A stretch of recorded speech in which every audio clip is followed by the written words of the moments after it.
semua. Saya hari ini akan insyaAllah membentangkan PE untuk CDS. So saya nak minta, saya nak di aktif lah, aktif belajar lah kiranya. Pasal apa tak tahu, walaupun soalan tu nampak macam bodoh, korang angkat tangan dan tanya je. Sebab saya tahu ada third year for third year kan, tunggu kan. Okay. Lepas tu tak faham terus tanya, tak ada sesi Q&A lepas session ke. Okay.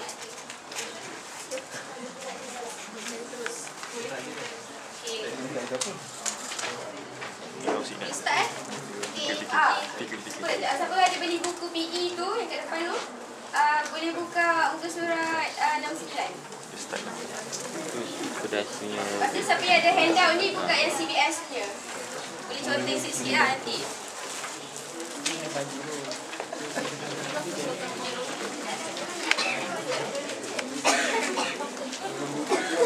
Sudah matikan dah Ustaz.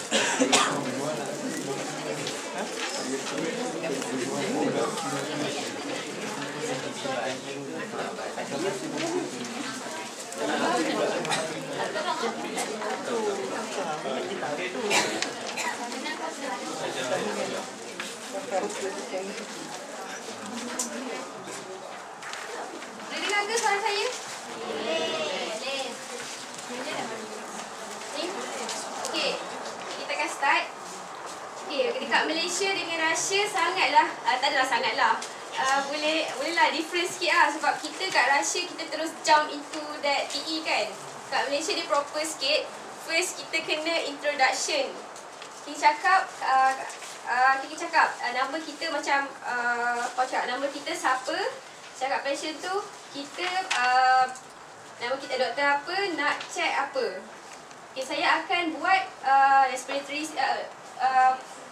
nak check pernafasan makcik macam tu. Okey, lepas tu kita kena minta permission dia. Makcik, saya nak buat, kalau dia kata tak boleh, tak boleh lah kot. Banyak wujud. Lepas tu, yang kat Malaysia ada chaperon. Kau tahu kan? Kalau doktor lelaki dengan pasien perempuan, kita kena panggil seorang lagi perempuan untuk macam witness lah kan. Untuk jaga privacy patient tu. Lepas tu, permission, lepas tu position. Position untuk CBS, kita kena lift up dia punya back tu 45 degree. Korang tahu tak kenapa? Nanti kita akan tahu. Okey, lepas tu exposure. Exposure ni kita minta permission patient tu, makcik boleh tak, biasanya untuk CBS kita akan expose dia punya extremities dengan chest. Pakai seluar pendek lah, kira ataupun tutup je lah kat bahagian genital tu. Lepas tu comfortable. Comfortable tu kita mestilah memastikan patient kita dalam keadaan selesa. Kita kena tutup langsir semua tu. Tahu kan? Tutup langsir untuk jaga privacy patient.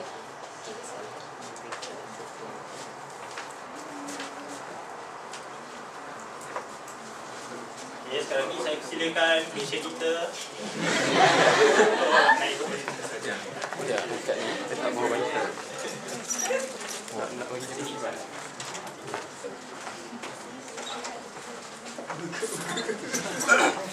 Okay, katakan ini adalah patient saya yang baru datang dan saya baru nak masuk lah ke dalam bilik pemeriksaan ni. Okay, so first kali yang dikatakan tadi, kita kenalah introduce diri kita dan kita kena pastikan patient comfortable and kita akan posisikan dia, dan sebelum tu kita kena minta dulu permission dia. Okay, so Assalamualaikum, cik nama apa? Okay, saya Dr. Jazlan. Hari ini saya akan periksa cik ya. Okay, cik, boleh tak saya periksa cik tadi? Cik sila baring baju.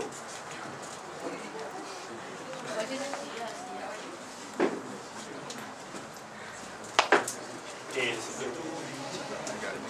Okay. Lepas tu kita masuk, sementara buka baju kan, kita masuk ke general inspection. masa junior inspection ni benda yang kita perlu describe dekat kalau dekat Malaysia dekat examiner tu lah. Kita cakap kena present dekat examiner tu, kita kena cakap position dia. Kita kena cakap patient tu comfortable ke tak in that position. Lepas tu kita cakap kita tengok patient tu sakit ataupun okey. Kita cakap okey, this patient look okey, this patient look ill. Macam tu lah. Okey, lepas tu consciousness and alert. Yang ni jangan lupa tau. Macam mana kita nak tahu consciousness and alert ni, kita tanya dia time and place. Kat mana ni, pakcik nama apa, berapa, winter ke, summer ke, kat Malaysia hujan ke panas kan. Lepas tu pain. Pain ni kita tahu lah, kita tanya dia pain sakit ke tak kan. Okey. Lepas tu ada lagi. Ni saya tak tahulah nak buat pneumonia. Okey, lepas tu respiratory distress. Respiratory distress ni kita tengoklah dia. Ada enam yang penting lah. Ni memang kena hafal tau. Tips on your fingers ni. Tachypnea, nasal flaring. Nasal flaring tahu tak? Tak. Nasal flaring yang hidung dia kembang kepis tu. Dan nampak dia punya apa panggil dia? Alah. Dia yang kembang kepis. Kalau kat baby sama nampak. Kalau ada asphyxia kan.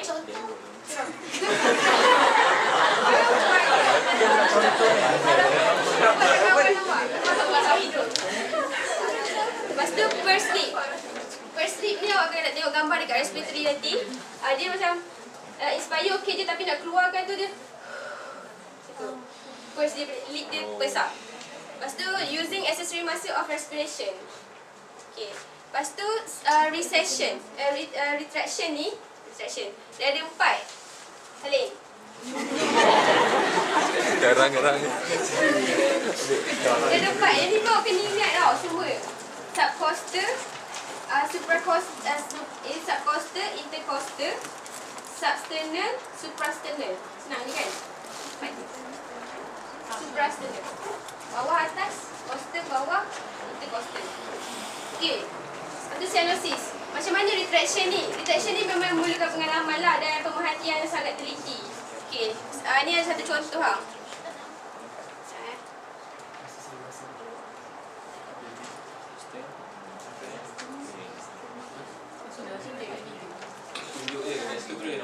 Okey. Ni adalah subcoster retraction. Nampak tak?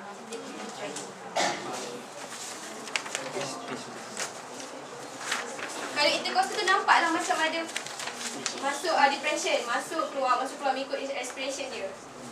Tak.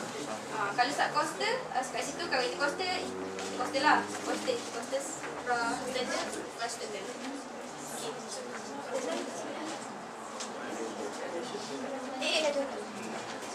Okey, lepas tu kita tengok okey tak soalan. Lepas tu hydrational status. Kita tengok dia mucosa layer dia dengan skin lah. Dia dry ke, moist ke. Okey, lepas tu nutritional status ni kita tengok kita cakap ni obesity ke cachexia. Lepas tu gross deformity ni macam kalau dia ada Down syndrome. Kita cakap sebab Down syndrome kan biasanya ada apa? Kalau orang dia apa? Untuk heart lah. Dia akan biasa defect apa? Tapi commonnya PDA lah, pattern hydrosis. Okey, macam Marfan syndrome tu kan biasa complicate valve kan, connective tissue. Okey, lepas tu movement. Mesti kita describe movement dia ada involuntary movement tak, atau dia ada abnormality movement dia macam dystonia ke, tic ke,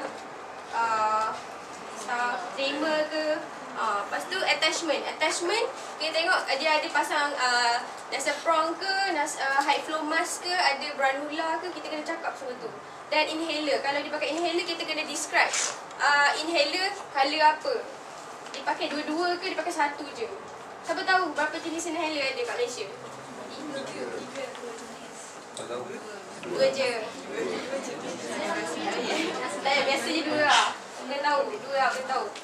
Apa? Merah biru ya. Merah biru. Oren kan? Oren biru kan? Dia pergi hospital dia. Hospital lain cik. Biru tu. Aku datang dengan minda kosong ni. Nak dengar. Biru tu sabutamol kan? Sabutamol. untuk relieving. Kalau orange tu atau merah ke atau brown ke, itu adalah steroid, budesonide. Okey, lepas tu jasad. Okay, so sekarang ni kita boleh describe patient ni. Sebelum tu kita tanya dulu untuk pastikan dia punya consciousness and alertness. Okay, Cik nama apa tadi? Zulfadli. Cik tahu tak Cik kenapa masuk hospital? Cik tahu tak Sadi berapa bulan? Sekarang pukul berapa tahu? Pagi, petang. Okay, so first kali kita kena describe pasal position dia. Untuk CBS, seperti yang diterangkan tadi adalah 45 degrees. Okay, 45 degrees. Lepas tu kita boleh tengok consciousness of patient. Patient of course conscious lah sekarang. Lepas tu tengok condition dia, tak ada cyanosis ke dekat badan dia, tak ada pallor ke. Pallor means pale, yes. Lepas tu kita boleh tanya dia ada sakit apa ke, tapi rasanya patient ni tak ada sakit apa-apa.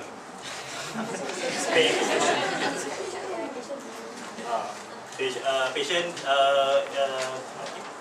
is without pain, is not in pain, and dia punya respiratory pun tak distress, it's not in respiratory distress. Okay, so awak kena ingatlah 6 features tu dekat apa segala diseasus dia ataupun panggil tadi retraction dengan kaki pening, dan awak masa awak tengah approach ke patient, awak boleh kira dah berapa dia punya respiratory dia. Sebab respiratory ni awak kira ikut abdomen lah. Lepas tu faham? Okey, lepas tu untuk hydration selalunya kita tengok patient kering ke, lepas tu kita boleh tengok sama ada dia ada skin tega, kita pegang dia. Lepas tu tengok kalau lepas tu dia lepas cepat ke tak. Kalau dia tak lepas cepat tu maksudnya dia dehydrated. Okey. Lagi kita boleh tengok gross deformities, contohnya untuk Marfan syndrome ataupun ada genetic disease lah.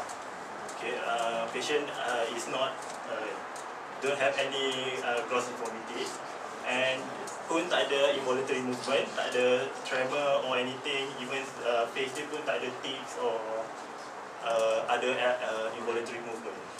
Lepas tu attachment, ini special case, kita letakkan IV Branula. So kita kena describe di mana kat IV Branula, sebab IV Branula tak semestinya dekat left dorsal. Maybe dia ada dekat antebrachial ataupun dekat right side, sebab kadang-kadang sometimes patient needs more than one IV.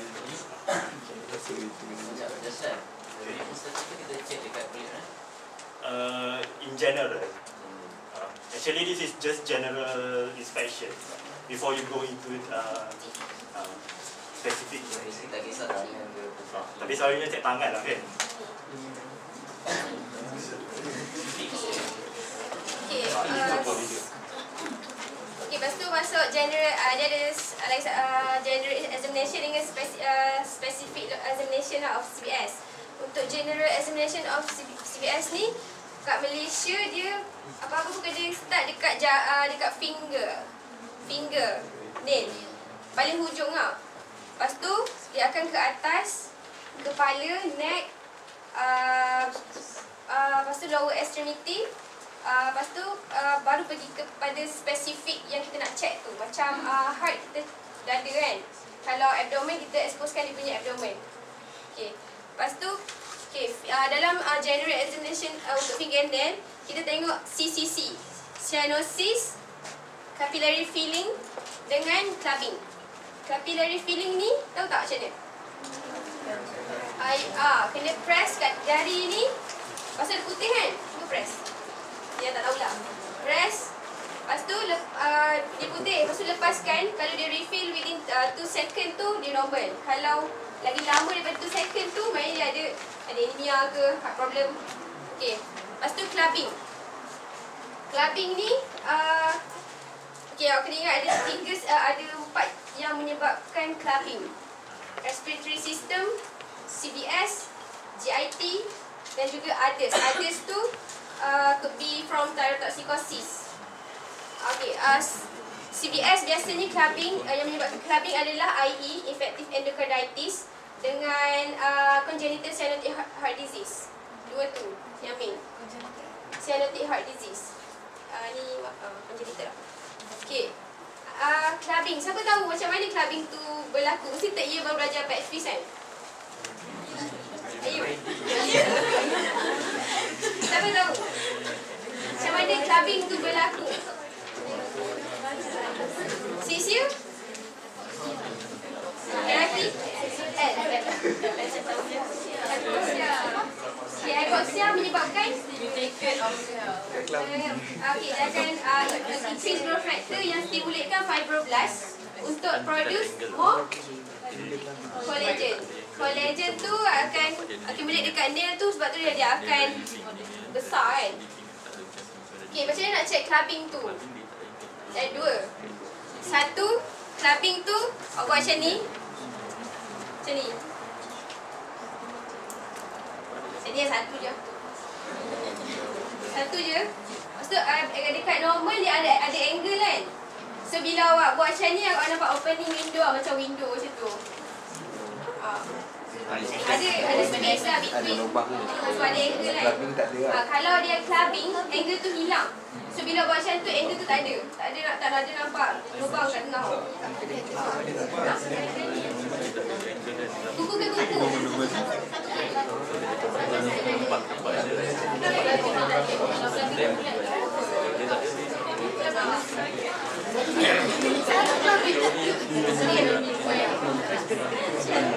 Iya ke? Okey, lepas tu ada satu lagi fluctuation test. Fluctuation test ni bila awak tolak ke sini, awak akan rasa belah sini.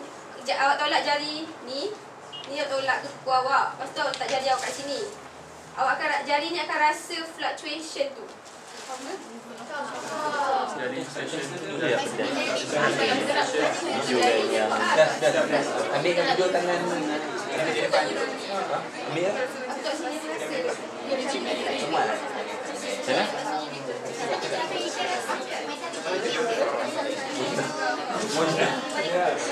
Ke jalan boleh tunjukkan juga. Tolak kuku dia ni. Ke jalan. Awak rasa ada tapi Jazlan tunjuk. Jazlan tunjuk lah. faham ke? Jazlan tunjuk Okey, Jazlan. Silakan. Okey, untuk check clubbing tadi, first kali kita kena rapatkan dua jari. Okay. So dia rapatkan macam ni. Lepas tu in normal patient you can see ada window lah kat sini, nampak? Ada jarak lah. Itu kira tak ada clubbing lah tu, it's not clubbing finger. Okay, second of all, tadi Fahmi ada cakap jari ni kalau clubbing, kalau kita gerakkan contohnya dari kiri, kita push dia sikit, dia akan rasa lah dia macam tak stabil dekat sebelah Yang kanan. nanti ada finger tu akan rasa lah awak push. Macam spring lah. Means normally dia tak bergerak banyak lah bila dia macam spring.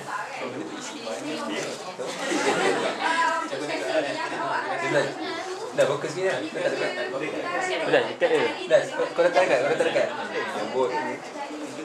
Kita pushkan dia.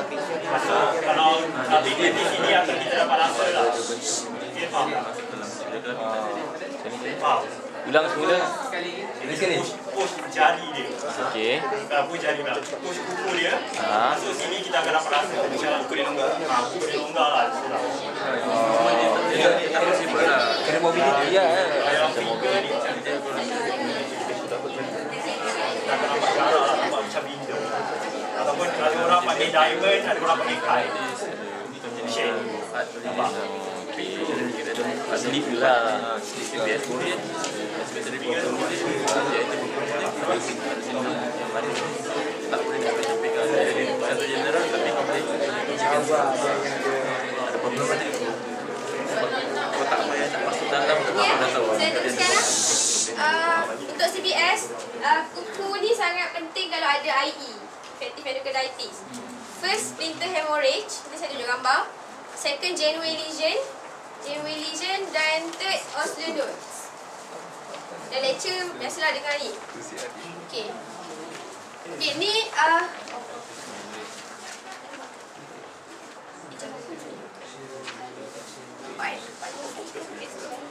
tapi tak apa.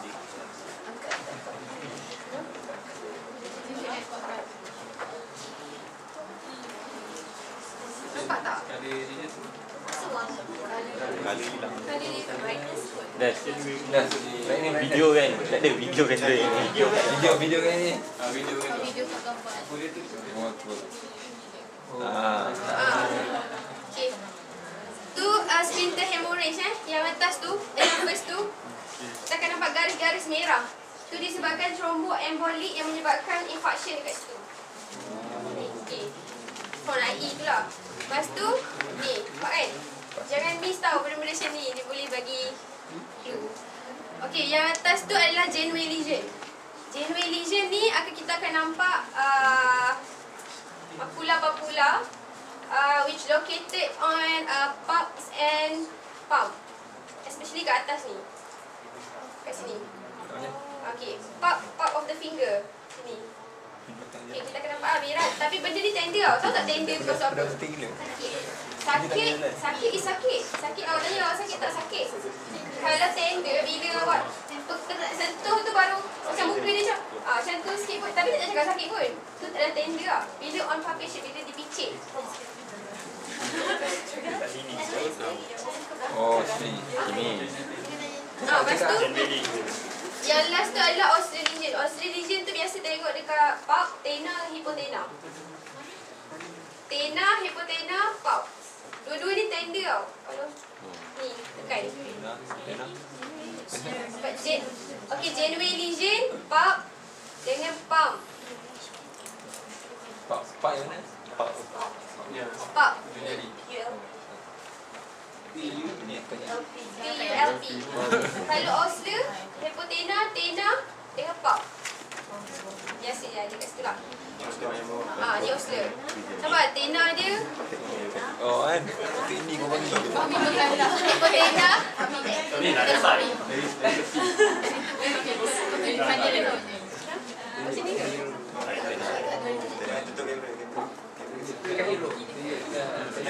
Dengan hero lah. Juga vision lah. Penat dulu. Okay, kalau untuk osseous nodes dekat hipotena, tena, hipotena dengan palps. Oh, jadi tengah. Ni osler. Faham tak? Kita silap pergi sana. Ya, itu osseous nodes. So, Janeway lesion selalunya dekat ni lah, dekat palp.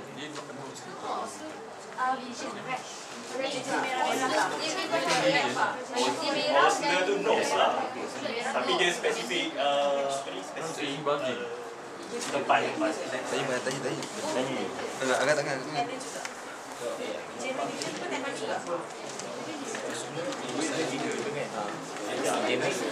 Pam dengan pap. Pam dengan pap. Sorry. Janeway tak tender. Janeway tak tender, sorry. Osseous je.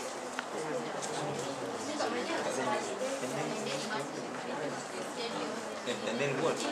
Kalau tak tender tu maksudnya dia adalah lesion, nampak merah. Dia bukan node membesar. Kalau lesion tu dia nampak merah, dia tak boleh dipalpate pun. Dia macular rash. Kalau node tu adalah node lah. Dia sakit. Kalau ni dia nampak. Okay, next. Okay, lepas tu kita pergi ke palm. Palm tu kita tengok lah MTC dia. Moisture, dry or moist. Lepas tu temperature warm, pale, warm, cold. Lepas tu colour. Colour tu Dia macam merah ke, macam palm edema kan. Pump lain, Okay. mixture pump tu cakap. Lepas tu pergi ke pulse. Pump tu memang sepatutnya. Kita naik atas sikit kan, pulse. Pulse ni apa yang kita kena evaluate? Tak adalah, kita tak payah cakap tadi king ke baradi je, ada banyak ke saya. Kalau less than 60 berarti more than 100 taki. Lepas tu kita kena evaluate dia punya rhythm. Rhythm dia irregular ke regular? Tak. Sebab dia akan memberi kita hint CBS punya disease lah. Lepas tu volume. Volume tu benda ni kena experience kan. Volume tu adequate ke tak adequate? Lepas tu kita tengok pulse delay. Pulse delay tu kita tengok radio kita pegang dua-dua. Kiri kanan beza tak? Okay, untuk pump, first kali kita kena tengok ni lah ada pneumonia MTS test. Okay, so kita kena tengok moisture, kita rasa. Okay, kita rasa macam ni dah boleh rasa moisture, temperature, lepas kita tengok colour dia. Ada cyanosis ataupun palmar erythema, which is very significant in this part, and is usually for GI disease lah. Okay, lepas tu untuk pulse kita kena rasa lah, cari dia punya radial pulse kan. Okay, cari, lepas tu kita rasa berapa rate dia, kira actually kita kira rate dia for 30 seconds only. Tapi another 30 seconds we count the respiratory rate without even lepas lah dia punya pulse ni. Lepas tu kita check volume dia adequate atau inadequate. Lepas tu yang untuk rhythm ni regular irregular, kalau siapa yang rajin tu kan, go diplom ke tak tahu. Actually bawah tu ada lagi sub classification dia, regular, irregular ataupun irregular. Okay, lepas tu pulse delay ni, okay, kita kena cari dua-dua pulse radial artery. Okay, lepas tu kalau kita rasa lah tengok ada beza ke, contohnya symmetrical ke, kalau ada, contohnya kalau dalam obstruction ataupun subclavian stenosis ke, akan dapat rasa lah ada beza dari segi volume lah, especially. Okay, lepas tu and then for radial femoral, kita kena cari femoral artery dia. Okay, dekat, lebih kurang dekat inguinal area lah, dekat tengah-tengah kan. Okay, sini lepas kita rasa. Lepas kita. Okay. Ini very significant kalau kita nak check for aorta coarctation, which is indicated by high blood pressure dekat tangan, lepas tu low blood pressure dekat lower extremity. Lepas tu untuk collapsing pulse ni, kita ambil satu radial artery punya pulse. Lepas tu kita tutup dia. Okay, rasa. Pastikan masa tutup tu rasa lagi dia radial artery. Lepas tu kita angkat tangan dia. Tengok dia ada collapse tak, meaning dia decrease ke tak in volume. Macam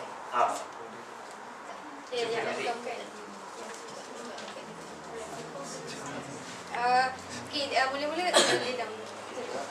rasa.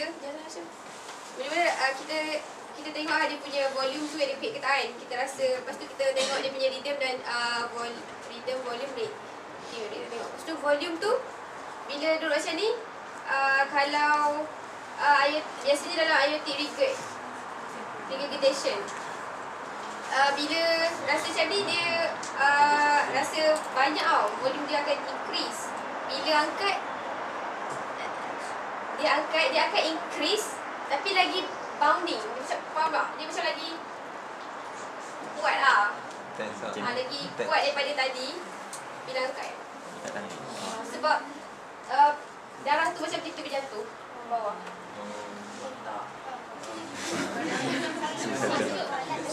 Sebab tu dia collapse sebab dia collapse ke bawah. Sebab tu yang ke atas ni dia akan jatuh. Tak masuk collapse. Patut jenik baru ada lah. Patut jenik lah. Kalau tak kita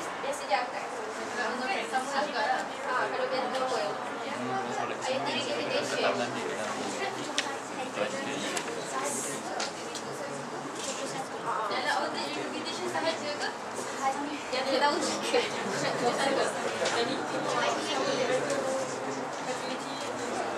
Oh, ada lagi. Okey, dia ada dalam fisiologi juga, tapi untuk pregnancy, elderly and exercise.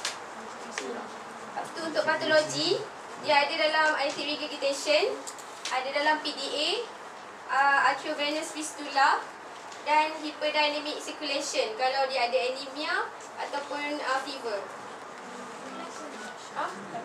Hyperdynamic circulation. Faham kan? Faham kan? Faham tak? Okay. Lepas tu kita check blood pressure.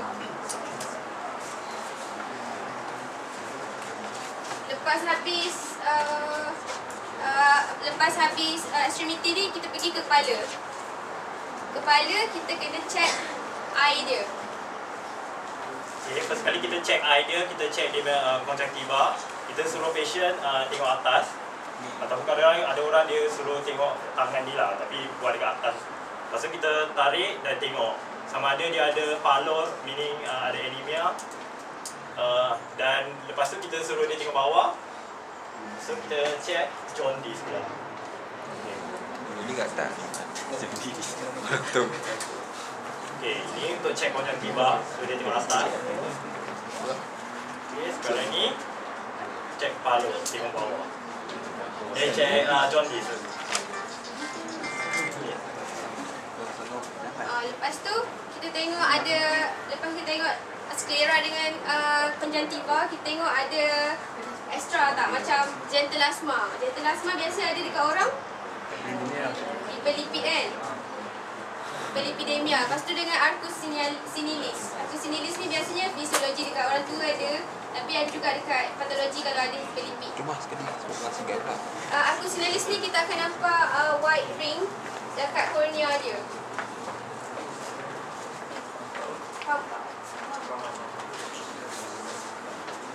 Tu ni macam indicate hiperlipidemia lah. Kita boleh, bukan hiperlipidemia kan, risk factor of atherosclerosis kan.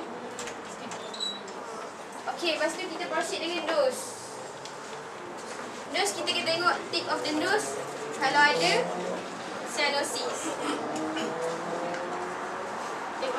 Okay, kita tengok ada cyanosis ke tak. Lepas tu kita check lah dalam dia. Check dekat hidung. Tapi ni more significant in respiratory punya PE lah. Nak check septal deviation ke. Lepas tu kita proceed dengan mouth. Mouth kita tengok oral hygiene. Okay, so oral dia hygiene. tak. So dia senyum dulu. Oral hygiene kita tengok gigi dia Kita tau. tengok gigi dia. Okay, oral hygiene ni good lah kan. So kalau oral hygiene yang tak bagus tu, maybe risk factor untuk Efektif. Kalau ada caries lah. Lepas tu selalunya tu lah, boleh teka lah kalau patient ni dia merokok ke, boleh tengok juga lah oral hygiene dari segi oral hygiene. Okay, lepas tu suruh dia buka mulut. Okay, tak payah jadikan lidah pun. Kita check dulu dia punya dalam tu, tengok ada apa ni, tonsils dia, tengok palate dia, arch dia. Kalau in Marfan syndrome selalunya arch dia macam mana? Tinggi, ya betul. Ada palate. Lepas tu tengoklah ada cyanosis ke tak. Lepas tu baru kita keluarkan tang dia, suruh dia jadikan. Keluarkan tang. Okay, baru kita tengok sama ada cyanosis ataupun coating dia nanti kalau belajar infectious ke, nanti awak akan tahulah jenis-jenis tang yang wujud. Dan juga macam lagi ada coating of candida ke apa-apa. Selalunya infectious disease lah. Lepas tu kita tengok face dia. Face dia kita akan kalau untuk mitral stenosis kita akan nampak malar flush. Malar flush. Ni punya. Bukan malar rash kan, malar rash dalam SLE tu. Dia lain.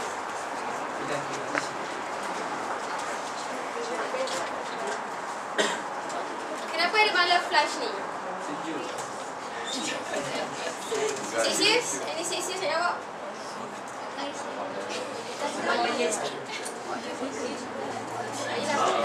Macam mana practice dia, tahu tak? How does it lead to malar flush? Ayo tahu.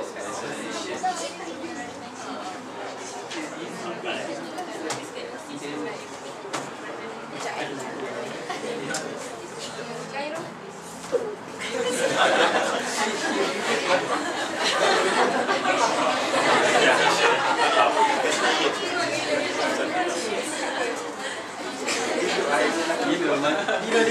Okay.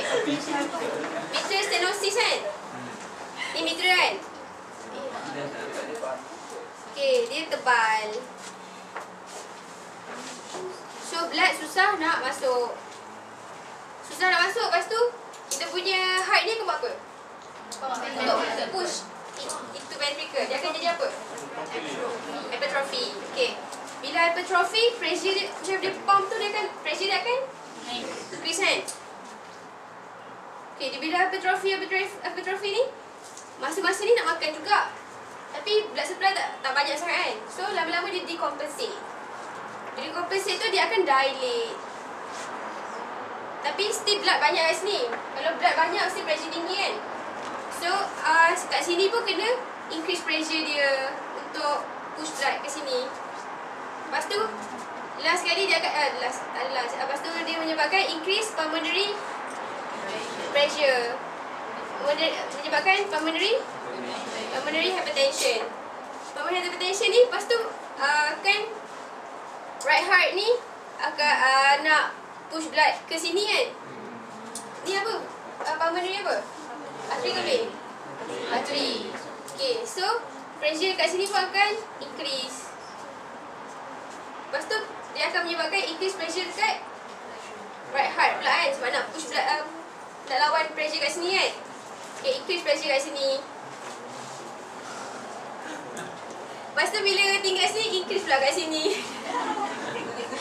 Sebenarnya malah right heart pun akan terlibat lah dalam kes ni. Kalau dua-dua failure, orang panggil congestive heart failure. Kalau dua-dua ventricle ni involved. Okay, lepas sini ni apa? Vein apa? Vena cava. Okay, vena cava ni datang dari mana? Kepala. Di atas kan? Okay, ni adalah muka. Ni jugular vein kan? Okay, bila tinggi pressure sini, increase pressure sini, increase pressure kat sini, lepas tu blood tu last stasis je. Tak boleh nak push dah. Bila blood tu stasis je dekat muka tu sebab dia nak jadi malar flush ni. Faham tak? Faham tak saya? Dia macam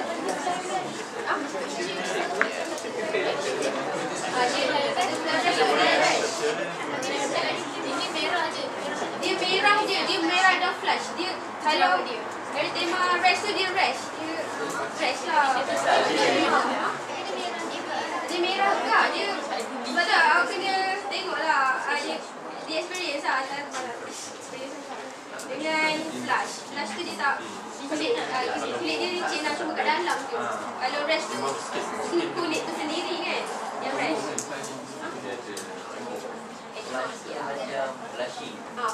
Blushing. Tapi dekat bahagian tu je.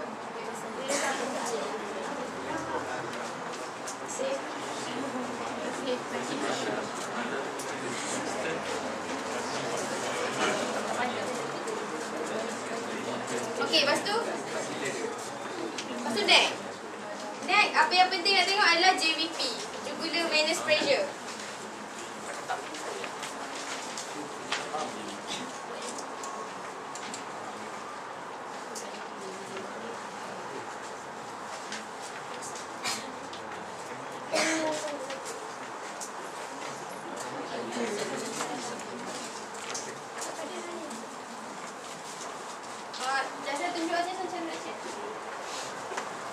Okay, kalau untuk JVP ni selalunya kita suruh patient pusing ke arah kiri lah, kiri right, left side of patient's side kan. Okay, lepas tu kita akan check sama ada boleh nampak ke tak dekat sinucleidomastoid masa ni ada jugular vein punya pulsation tak. Okay. Macam mana nak bezakan jugular vein punya pulsation dengan carotid artery punya pulsation? First sekali, jugular vein malformation ni kita boleh nampak tapi dia tak boleh palpate. So kalau rasa tu selalunya, kalau rasa apa, ada rasa palpable pulse tu selalunya adalah carotid artery punya pulse. Okay. Lepas tu jugular vein ni pernah dengar tak pasal hepatojugular reflex? Kalau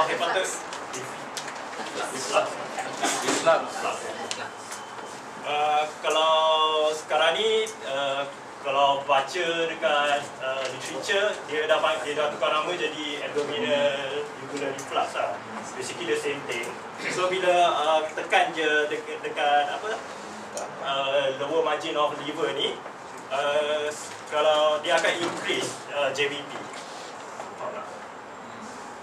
Okay, lepas tu JVP ni Boleh nampak ni. boleh. Tapi itu selalunya ada masa disease punya patient je lah. Okay, biasanya jugular vein ni orang normal pun ada dekat nampak, tapi dia tak tinggi. Biasanya dia akan less than 3 cm from sternal angle. Okay, buat lah.